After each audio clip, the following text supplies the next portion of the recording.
من الشیطان الرجیم بسم اللہ الرحمن الرحیم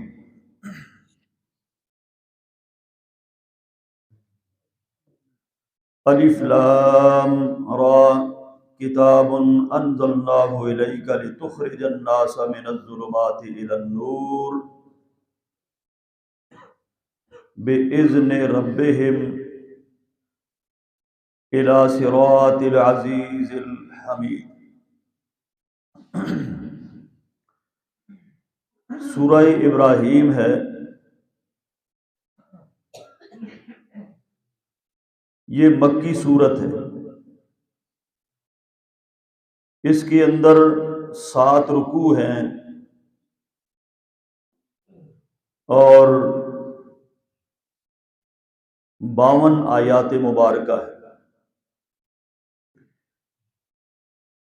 یہ جد الانبیاء حضرت ابراہیم علیہ السلام کے نام پر یہ سورت اتاری گئی۔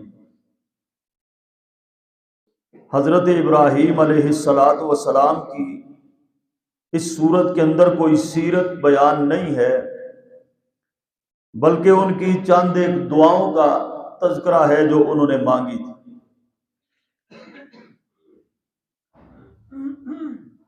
اس سورہ ابراہیم کا جو مرکزی مضمون ہے،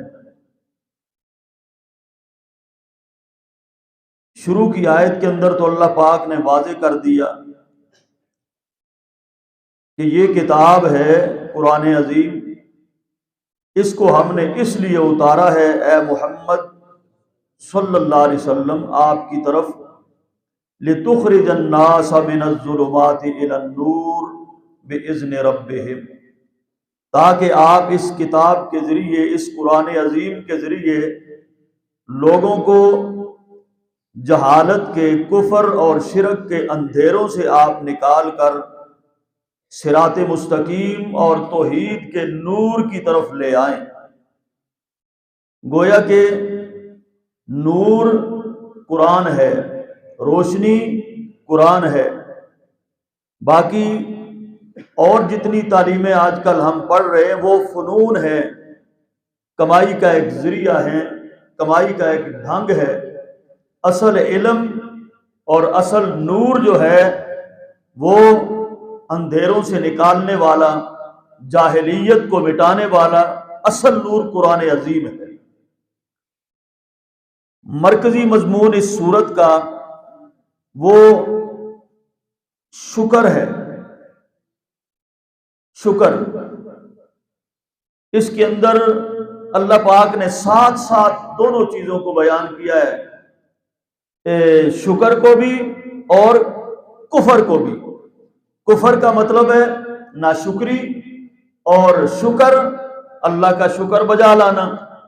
جتنی نعمتیں آپ کو ملی ہیں اور جو زندگی آپ کو ملی ہے، یہاں پر جو آپ کو اللہ پاک نے پیدا کیا، بسایا، لایا ہے، کھلایا پلایا ہے، ہر چیز پر اللہ کا شکر ادا کرنا اور پھر اللہ پر، اس کے رسولوں پر ایمان لے آنا، یہ شکر ہے۔ اور ناشکری رسولوں کو جھٹلانا، نعمتیں کھانا، استعمال کرنا، اللہ رسولوں پر ایمان نہ لانا، یہ ساتھ ساتھ اللہ نے ان کو بیان کیا ہے۔ وَإِذْ تَأَذَّنَ رَبُّكُمْ لَئِن شَكَرْتُمْ لَأَزِيدَنَّكُمْ وَلَئِن كَفَرْتُمْ إِنَّ عَذَابِي لَشَدِيدٌ۔ یہ پہلے اس سے موسیٰ علیہ السلام اور آپ کی قوم جو بنی اسرائیل والے تھے، ان پر جتنی نعمتیں کی، ان کو بھی اللہ پاک نے اس بات کا اس کی طرف اشارہ دیا کہ دیکھو میں نے تم پر کتنی نعمتیں کی ہیں، اگر آپ ان کا شکر ادا کرتے تو ہم آپ پر اور زیادہ نعمتوں کے دروازے کھولتے، لیکن آپ نے کفر کیا۔ ہم نے آپ کو فرعونیوں سے، ان کے برے عذابوں سے ہم نے آپ کو نجات دی، لیکن آپ نے نبیوں کے ساتھ اور اللہ کے ساتھ آپ نے کفران نعمت کیا ہے۔ یہاں پر اللہ پاک فرماتے ہیں آگاہ ہو جاؤ اے میرے پیغمبر، آپ اس امت کو، ان لوگوں کو، مومنین کو، مسلمانوں کو یہ بات بتا دو اللہ تمہارے ساتھ ایک وعدہ کرنا چاہتا ہے. اللہ اپنے وعدوں میں سچا ہے. اللہ اپنے وعدوں میں اسے کیا ضرورت ہے وعدہ خلافی کرنے کی؟ وہ تو سچا ہی سچا ہے. اس کے ہاں کس چیز کی کمی ہے کہ وہ وعدہ خلافی کرے گا؟ ایسا نہیں ہو سکتا. وہ تمہارے ساتھ ایک وعدہ کرنا چاہتا ہے. اے مومنو، مسلمانوں، لَإِن شَكَرْتُمْ، اگر تم شکر کرو گے، لَأَزِيدَنَّكُمْ، میں تمہاری نعمتوں کے اندر اور زیادہ اضافہ کروں گا. نعمتوں کے اندر اضافہ ہوگا، مصیبتیں مٹ جائیں گی، اور جتنی آفتیں اور دکھ ہیں، بیماریاں ہیں، ان چیزوں سے آپ کو نجات ملے گی. تمہارے رزق کے اندر، تمہارے ایمان کے اندر، نیک اعمال کے اندر، اور دنیا کی نعمتوں کے اندر بھی اضافہ کروں گا. لَأَزِيدَنَّكُمْ، اور زیادہ کرتا ہی چلا جاؤں گا اگر آپ لوگ میرا شکر کرو گے. یہ اللہ کا ہمارے ساتھ وعدہ ہے، پکی کمٹمنٹ ہے. لیکن شکر ہم نہیں کر رہے، نہ شکری ہماری طرف سے ہے. وعدہ تو یہ تھا نا کہ آپ شکر کرو گے تو پھر میں نعمتوں کے اندر اضافہ کروں گا. اب نہ شکری ہم کیسے کر رہے ہیں جب اللہ سے ہم نے وعدہ کیا، اے اللہ تو ہمارا رب ہے، تو ہی ہمارا خالق ہے، ہم تیری عبادت کریں گے. ایاک نعبد و ایاک نستعین، اس وعدے کی ہم تجدید کرتے ہیں جو عالم ارواح کے اندر ہم کر کے آئے تھے. تجدید ہوتی ہے نماز کی ہر رکعت کے اندر. اے اللہ ہم تیری عبادت کریں گے اور تجھ سے ہی ہم مدد چاہتے ہیں، تیری عبادت کرتے ہیں. لیکن سب سے پہلی خلاف ورزی جو ایک کلمہ پڑھ کر مسلمان کرتا ہے، عبادت کا وعدہ اس کے ساتھ ہے، کرنی اس کی چاہیے. لیکن سارے ملک پاکستان کے اندر قدم قدم کے اوپر آپ دیکھتے ہیں قبروں کی پوجا ہو رہی ہے، مزاروں کی پوجا ہو رہی ہے، خانقاہوں کی پوجا ہو رہی ہے، پیر پرستی ہو رہی ہے، ملنگ پرستی ہو رہی ہے. اللہ کی عبادت کا حق چھین کر مخلوق کو دیا جا رہا ہے. سب سے پہلی ناشکری اور کفر ایک کلمہ پڑھنے والے کافر تو کرتے ہی کرتے ہیں، مسلمان نام نہاد کلمہ پڑھ کر اللہ کی ناشکری اور کفر کر رہے ہیں. ہر گلی گلی محلے میں یہ سب کچھ ہو رہا ہے. تو یہ سب سے پہلی ناشکری ہے، اور یہ کفر ہم نے کیا ہے جس کی وجہ سے آج ہمیں یہ حالات دیکھنے پڑ رہے ہیں. اس کا پہلا اور بڑا سبب یہ کفر اور شرک ہے. جبکہ اللہ پاک نے ایک دوسرے مقام پر فرمایا الذین آمنوا ولم یلبسوا ایمانہم بظلم اولئک لہم الامن وہم مہتدون. اے محمد صلی اللہ علیہ وسلم، اگر یہ لوگ ایمان، اپنے ایمان کو جو ایمان یہ لے آئے ہیں، اس کو ظلم کے ساتھ آلودہ نہ کریں، خلط ملط نہ کریں شرک کے ساتھ.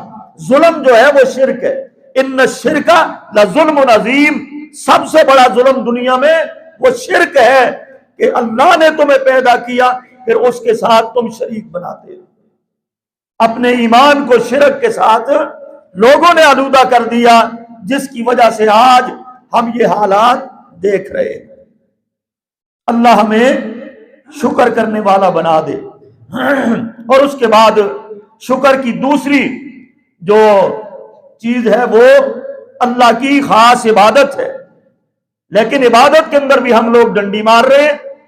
کوئی 2 نمازیں پڑھتا ہے، کوئی 3، کوئی 4، کوئی 5، پوری نمازیں کوئی نہیں پڑھتا. ذکر تلاوت کوئی نہیں کرتا. قرآن کو دل و جان سے پڑھنے والا کوئی نہیں، سیکھنے والا کوئی نہیں. کھڑے ہو کر امام کے پیچھے سننے کے لیے کوئی تیار نہیں. یہ کفران نعمت نہیں تو اور کیا ہے؟ جبکہ اللہ پاک ہے، اللہ کہتے ہیں میں نے وَإِن تَعُدُّوا نِعْمَتَ اللَّهِ لَا تُحْصُوهَا، اتنی میں نے نعمتیں تمہیں دی ہیں، گننے کے لیے ساری کائنات کے لوگ بیٹھ جائیں میری نعمتوں کا شمار تم نہیں کر سکتے. لیکن پھر بھی اس قرآن کو پڑھنے کے لیے یا سننے کے لیے کوئی تیار ہی نہیں. سادہ سننے کے لیے تیار نہیں، سادہ ہی پڑھنے کے لیے کوئی تیار نہیں. یہ نہ شکری ہے. اس لیے اللہ آپ سے کمٹمنٹ کرتے ہیں، وعدہ کرتے ہیں کہ اگر آپ لوگ میری عبادت کے اوپر کھڑے ہو جاؤ، شکر گزار میرے بندے بن جاؤ، تو میں لَأَزِيدَنَّكُمْ، بہت زیادہ نعمتیں بھی دوں گا، رزق اور اس کی فراوانیاں بھی کر دوں گا، لیکن وَلَئِن كَفَرْتُمْ، اگر تم نے نافرمانی ناشکری کی، اِنَّ عَذَابِي لَشَدِيدٌ، پھر میری پکڑ، میرا عذاب وہ بڑا شدید ہے۔ شکر کو بھی، ناشکری کو بھی، عذاب کو بھی، پکڑ کو بھی، انعام کو بھی ایک ساتھ بیان کیا اللہ رب العالمین نے۔ اور یہ جو عذاب آپ دیکھ رہے ہیں یہ کفران نعمت کی وجہ سے، یہ کبھی مہنگائی ہے، کبھی زلزلے ہے، کبھی طوفان ہے، اور کبھی کون مسلط ہو جاتا ہے، کبھی کون مسلط ہو جاتا ہے، ایک سے بڑھ کر دوسرا آ رہا ہے۔ اللہ کی عزت کی قسم ہے یہ کفران نعمت کی وجہ سے ہے، جو لوگ اس پروردگار کی ناشکری کر رہے ہیں۔ تو اس سورت کا مرکزی مضمون ہی شکر ہے۔ اللہ پاک نے فرمایا نا دوسرے مقام پر، ما یفعل اللہ بعذابکم ان شکرتم وآمنتم، اللہ کو بھائی کیا ضرورت پڑی ہے وہ تمہیں عذاب دے گا، تمہارے اوپر مہنگائی مسلط کرے گا، یا زلزلہ بھیجے گا، یا تمہارے اوپر آندھیاں چلائے گا، اللہ کو کیا ضرورت پڑی ہے وہ تمہارے اوپر طوفان یا سیلاب پانیوں کے بھیجے گا یا تمہیں عذاب دے گا۔ ان شکرتم، اگر تم شکر کرنے والے بنو، اللہ کو کوئی ضرورت نہیں تمہارے اوپر عذاب بھیجے، اگر تم صحیح معنوں میں شکر کرو، وآمنتم، اور تم صحیح معنوں میں مومن بن جاؤ، پھر مصیبت نہیں آئے گی۔ اللہ ہمیں شکر گزار بندوں میں شامل فرما دے۔ تو یہ بھائیو اس سورت کا مرکزی مضمون ہے شکر اور کفر۔ اللہ اکبر۔ اور اسی سورت کے اندر اور بھی بہت ساری چیزوں کا بیان ہے، اور ان سورتوں کا یہ جو دونوں ساتھ ساتھ چل رہی ہیں، یہ مفسرین کرام کہتے ہیں یہ دونوں سورتیں سورۃ الحجر اور یہ سورت، یہ دونوں جوڑا ہی ہیں، ان دونوں کے اندر ایک طرح کی ہی اللہ پاک نے مضامین کو بیان فرمائے ہیں۔ آگے دو مثالیں دی ہیں اللہ پاک نے اسی سورت کے اندر کہ الم تر کیف ضرب اللہ مثلا کلمۃ طیبۃ کشجرۃ طیبۃ اصلها ثابت وفرعها فی السماء تؤتی اکلها کل حین باذن ربها ویضرب اللہ الامثال للناس لعلهم یتذکرون۔ ایک مثال پاکیزہ کلمے کی، یعنی کلمہ طیبہ کی ہے، یہ کلمہ طیبہ لا الہ الا اللہ محمد الرسول اللہ، اس کی مثال پاکیزہ درخت جو کہ کھجور کا پاکیزہ درخت ہے اس کے ساتھ دی ہے کہ دیکھو اس کی جڑیں کتنی مضبوط ہوتی ہیں، اور یہ سخت ترین گرم جگہوں پر بھی یہ پیدا ہوتا ہے، اور یہ اتنا بہترین اور میٹھا پھل دیتا ہے، اور پورا سال یہ سایہ بھی دیتا رہتا ہے، اس کی جڑیں بڑی مضبوط ہوتی ہے، اور یہ پھلدار درخت ہے۔ اس کی مثال کلمہ طیبہ کی ہے کہ یہ پورا مطلب ہے ساری زندگی مومنین اور جو غیر مسلم ہیں وہ بھی اس کلمہ طیبہ کو پڑھ کر اس سے فائدہ حاصل کر سکتے ہیں۔ اور جو شرک اور کفر کی مثال دی ہے، فرمایا وَيَضْرِبُ اللَّهُ الْأَمْثَالَ وَمَثَلُ كَلِمَةٍ خَبِيثَةٍ كَشَجَرَةٍ خَبِيثَةٍ اجْتُثَّتْ مِنْ فَوْقِ الْأَرْضِ مَا لَهَا مِنْ قَرَارٍ۔ کفر، ناشکری، شرک، اس کی مثال ان جھاڑیوں کی ہے جن کو کوئی قرار اور کوئی مضبوطی زمین کے اندر حاصل نہیں ہوتی، تھوڑی ہوا تیز چلے تو وہ اکھڑ جایا کرتی ہے، اور اس کو کوئی قرار اور مضبوطی حاصل نہیں ہے، جس طرح کلمہ طیبہ کو مضبوطی حاصل ہوتی ہے۔ آگے اسی سورت کے اندر ابراہیم علیہ السلام کی دعائیں کا ان کا تذکرہ ہے۔ اس کے بعد آگے یہ سورۃ الحجر کا بیان ہے، یہ بھی مکی سورت ہے، اور اس کے اندر 80 آیات ہیں کل، اور 6 رکوع ہیں اس کے۔ انتہائی اختصار کے ساتھ جب محمد الرسول اللہ صلی اللہ علیہ وسلم نے کفار مکہ کو، یہ بھی آخری دور میں نازل ہوئی ہے، مکی جو نبوت کا دور ہے آخری دور میں یہ بھی نازل ہوئی۔ تو کافروں کی وہی لن ترانیاں، وہی جناب پرانی باتیں اور وہی تکلیف دہ تانے ملامتیں محمد الرسول اللہ کو آج 13 سال گزرنے کے باوجود وہ سب کچھ جاری تھا۔ اللہ کہتے ہیں اپنے نبی کو تسلی دیتے ہوئے کہہ رہے ہیں آپ کو ان کی لعنت و ملامتوں کی پرواہ نہیں کرنی چاہیے۔ کبھی آپ کو کہتے ہیں یہ مجنون ہے، وَقَالُوا يَا أَيُّهَا الَّذِي نُزِّلَ عَلَيْهِ الذِّكْرُ إِنَّكَ لَمَجْنُونَ، او شخص جو تو کہتا ہے میرے اوپر وحی آتی ہے، قرآن مجید آتا ہے، ہم تو سمجھتے ہیں اِنَّكَ لَمَجْنُونَ، تو پاگل ہے، نعوذ باللہ تو دیوانہ ہے، تیرے اوپر جادو ہو چکا ہے، تو جھوٹا ہے۔ تو اللہ نے فرمایا تِلْكَ آیات الکتاب وقرآن مبین، اے محمد صلی اللہ علیہ وسلم ان کی ان باتوں سے گھبرانے کی ضرورت نہیں ہے، ان کو بکنے دو، جو کچھ بک رہی ہے یہ کتاب کی آیتیں ہیں اور یہ کھلی کتاب ہے قرآن عظیم۔ ایک وقت آئے گا ربما یود الذین کفروا لو کانوا مسلمین، اے نبی ایک وقت آئے گا، ضرور آئے گا کہ جب یہ لوگ مسلمانوں کی شان کو دیکھیں گے اور ان کے مرتبے کو دیکھیں گے، مسلمانوں کے وی آئی پی پروٹوکول کو جب یہ لوگ دیکھیں گے میدان معاشر کے اندر، اس وقت یہ تلیاں مل مل کر کہیں گے لو کانوا مسلمین، کاش ہم بھی مسلمان ہو جاتے۔ اس وقت یہ پچھتائیں گے یہ لوگ، لو کانوا مسلمین۔ جب معاشر میں اللہ مومنوں کو اٹھائے گا، آگے پیچھے فرشتے ہوں گے، دائیں بائیں فرشتے ہوں گے، نور کی سواریاں ہوں گی، سبز حلے انہوں نے پہنے ہوں گے، سر کے اوپر تاج روشنی کے سجے ہوں گے، دائیں بائیں آگے پیچھے نور کی لاٹیں ہوں گی، فرشتے ان کی سواریوں کی نکیلوں کو پکڑ کے چل رہے ہوں گے، عرش عظیم کا ٹھنڈا سایہ ہوگا۔ مومنوں کو یہ وی آئی پی پروٹوکول جب اللہ معاشر میں عطا کرے گا، اس وقت یہ کہیں گے کاش ہم بھی مسلمان ہو جاتے۔ ان کے کلمات اللہ نے یہاں نقل کیے ہیں، ربما یود الذین کفروا، کافر لوگ خواہش کریں گے لو کانوا مسلمین، کاش ہم دنیا میں مسلمان ہو جاتے۔ ذرہم، ان کو چھوڑ دے، یاکلوا، کھانے دے ان کو، یتمتعوا، دنیا سے فائدہ اٹھانے دے ان کو، ویلہہم الامل، لمبی لمبی امیدوں نے ان کو غفلت میں ڈال رکھا ہے، فسوف یعلمون، ان قریب ان کو پتہ چل جائے گا، جب موت آئے گی سارے پردے ہٹ جائیں گے۔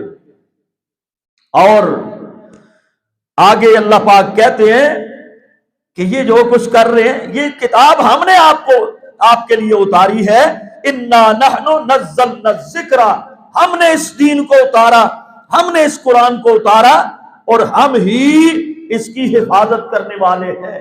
یہ کافروں کے مٹانے سے نہیں مٹے گا، یہ ان کے دبانے سے نہیں دبے گا۔ انا نحن نزلنا الذکر، ہم نے اتارا قرآن کو، ہم ہی اس کی حفاظت کریں گے۔ اللہ نے کس انداز سے قرآن کی میرے بھائیوں حفاظت کی؟ 1450 سال گزر چکے ہیں، ایک کوئی زبر کو زیر کر سکا، کوئی ایک نقطے کو اوپر سے نیچے کر سکا، کوئی اس کے مد مقابل کوئی سورت یا آیت یا ایک پیراگراف کوئی بنا سکا؟ مشرق کے اندر بھی قرآن پہنچا ہے، مغرب میں بھی قرآن پہنچا، شمال اور جنوب میں قرآن پہنچا، ہواؤں فضاؤں میں قرآن پہنچا۔ آج تمہارے گلی گلی محلے محلے میں قرآن کی صدا گونج رہی ہے اور تمہارے بچوں کے سینوں کے اندر آج قرآن محفوظ ہے۔ اللہ کی قسم، یہ انا لہو لحافظون کا مظاہرہ ہے کہ ہم اس کی حفاظت کریں گے، ایک مسلمانوں کے سینوں کے اندر محفوظ کر کے، الماریوں میں نہیں، یہ سینوں میں قرآن محفوظ ہو جاتا ہے۔ یہ اس کا اعجاز اور معجزہ ہے جو اللہ پاک نے یہاں بیان فرمایا ہے۔ اور جس کے بعد آفاقی دلائل ہیں، اللہ کی توحید کے دلائل ہیں، پھر یہ بھی اللہ پاک نے پھر ان کو کہا وَلَقَدْ خَلَقْنَا الْإِنسَانَ مِنْ صَلْصَالٍ مِنْ حَمَإٍ مَسْنُونٍ، دیکھو تمہیں ہم نے بجنے والی مٹی سے پیدا کیا تھا، تمہیں کھنکنے والی سخت بدبودار کیچڑ مٹی سے انسانوں ہم نے تمہیں پیدا کیا تھا، وَالْجَانَّ خَلَقْنَاهُ مِنْ قَبْلُ مِنْ نَارِ السَّمُومِ، اور جنوں کو ہم نے آگ کے شعلے سے پیدا کیا۔ تو انسانی تاریخ کو بھی بیان کیا کہ بجنے والی مٹی سے، پھر پانی کے نطفے سے سب سے پہلے آدم کو پیدا کیا گیا۔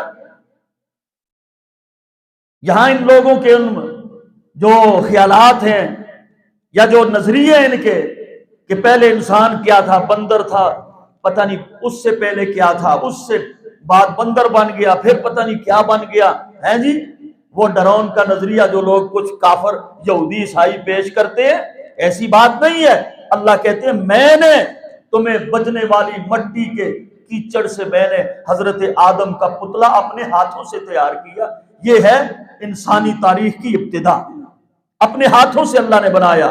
اور فَإِذَا سَوَّيْتُهُ وَنَفَخْتُ فِيهِ مِن رُوحِي، اس کے جسم کو درست کیا میں نے، پھر اس کے اندر اپنی روح کو پھونک دیا میں نے، فَقَعُوا لَهُ سَاجِدِينَ، فرشتوں کو کہا کہ اس آدم کے سامنے سجدہ کرو۔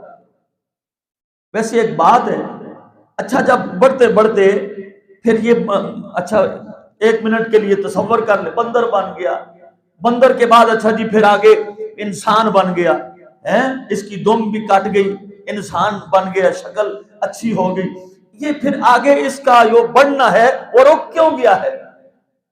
پیچھے سے جو بڑھتا چلا ہے، تبدیلی ہوتی چلی آئی ہے، انسان بن کر آگے رک کیوں کیا؟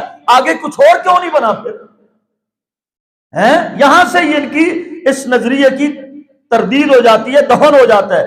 لیکن اللہ سچا، اللہ کا قرآن سچا، اللہ نے اپنے ہاتھوں سے انسان کو پیدا کر کے اس کو ساری کائنات میں معزز بنایا ہے۔ وَلَقَدْ كَرَّمْنَاهُ بَنِي آدم، ہم نے انسان کو بڑی عزتیں عطا فرمائی ہیں خشکیوں اور تریوں کے اندر، اور فرمایا لَقَدْ خَلَقْنَا الْإِنسَانَ فِي أَحْسَنِ تَقْوِيمٍ، ہم نے انسان کو بہت ہی اچھے سانچے کے اندر پیدا فرمایا۔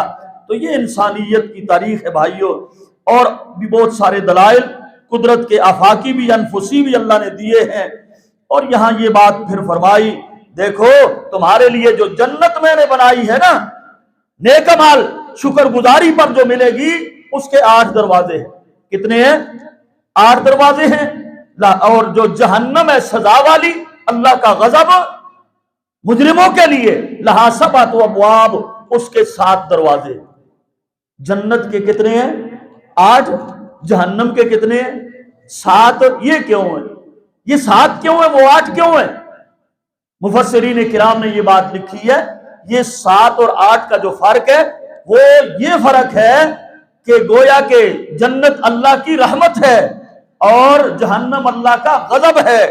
اللہ کی رحمت اس کے غضب کے اوپر غالب ہے، اس لیے جنت کے دروازے زیادہ ہیں، اس کی رحمت زیادہ ہے، اللہ کے غضب کے اوپر اس کی رحمت غالب ہے۔ تو یہ وجہ ہے۔ اور پھر آگے حضرت ابراہیم علیہ السلام کا تذکرہ، لوط علیہ السلام کا تذکرہ، ان کی قوموں کے تباہی کے جو مناظر پیچھے بھی بیان ہو چکے ہیں، پھر اصحاب الحجر ان کا بھی بیان کیا گیا، اور پھر آپ کو مجھے سب کو خبردار یہ بھی کیا گیا، نبّ عبادی انی انا الغفور الرحیم، میرے بندوں کو بتا دو کہ میں بہت زیادہ بخشنے والا مہربان ہوں، اور تمہیں توبہ استغفار کرتے رہنا چاہیے۔ ساتھ ہی پھر بیان کر دیا وَأَنَّ عَذَابِي هُوَ الْعَذَابُ الْأَلِيمُ، لیکن اگر آپ نے توبہ نہ کی، استغفار نہ کیا، ایسے ہی مر کے آگے میرے پاس، تو ان عذابی، میرا عذاب، میری پکڑ وہ بڑی شدید ہے اور دردناک عذاب ہے ان لوگوں کے لیے جو توبہ اور استغفار نہیں کرتے، ناشکری کرتے رہتے ہیں۔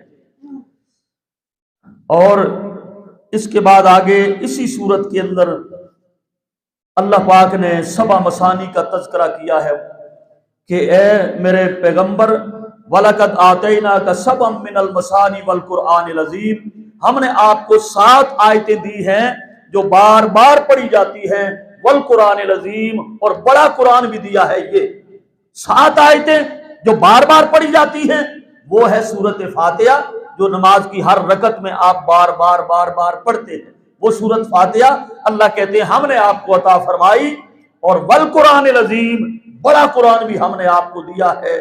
تو یہ 7 مثانی سورہ فاتحہ گویا کہ یہ ام القرآن ہے، ام الکتاب ہے، قرآن کی ماں ہے سورہ فاتحہ، اور ہر نماز کے اندر فرض ہو، نفل ہو، سنت ہو، اکیلے پڑھو، امام کے پیچھے پڑھو، تو یہ نماز کے اندر پڑھنا بار بار یہ فرض ہے۔ اللہ تعالیٰ ہمیں سمجھنے کی عمل کی توفیق نصیب فرمائے۔